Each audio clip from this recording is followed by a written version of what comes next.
Hello, I am the Reverend Wizard, and I am going to do a forecast for Pisces for January 2017. 2017, finally, it's arrived.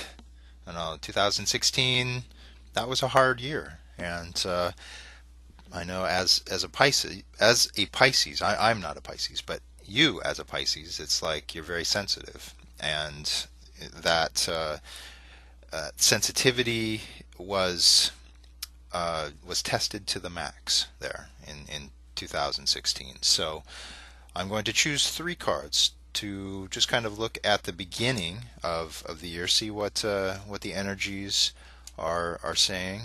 Lots of swords so far. Very nice though. Very nice. The the first card, the Page of Swords, right?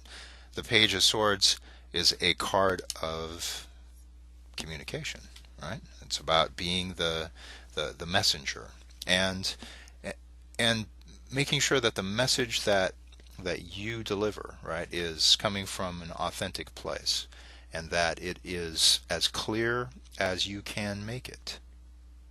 And here's the trick, right? Is like, we can say what we need to say to someone.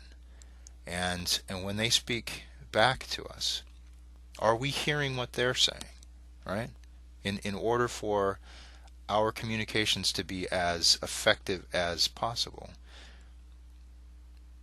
sometimes we'll hear what people are saying to us and say, well, they said this, but they probably meant this, right? So we're trying to, put it through our own filters and all.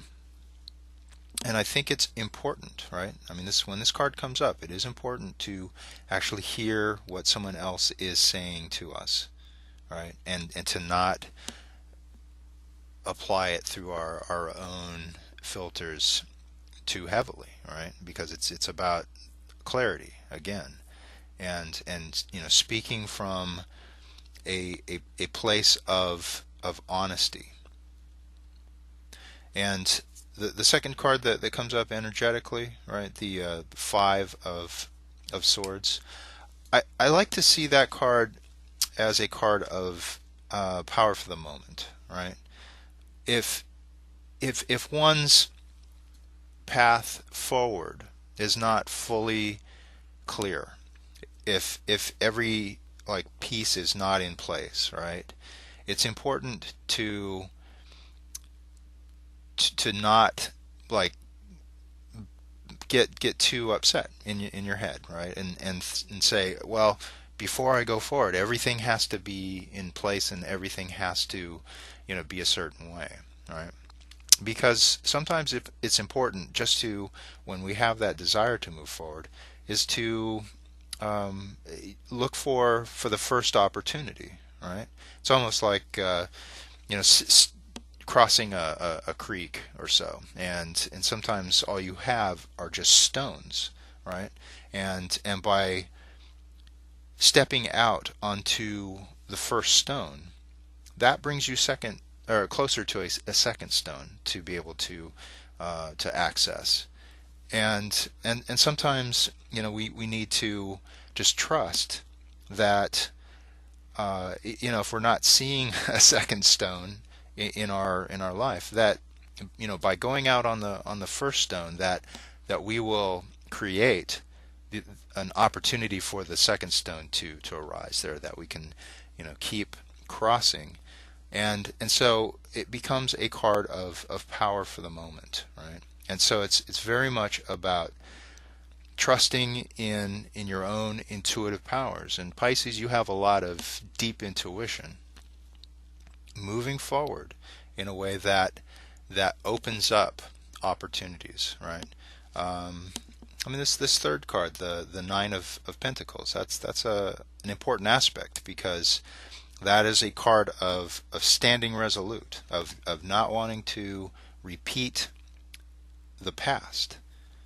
If there's any aspects of cycles or patterns that you want to not have to repeat, right? Then, I mean, this card is a reminder that you know, one has a lot of strength in fighting the battles that they have fought, but it's like, why go back and refight them, right? Or why, keep doing the same things over and over and over?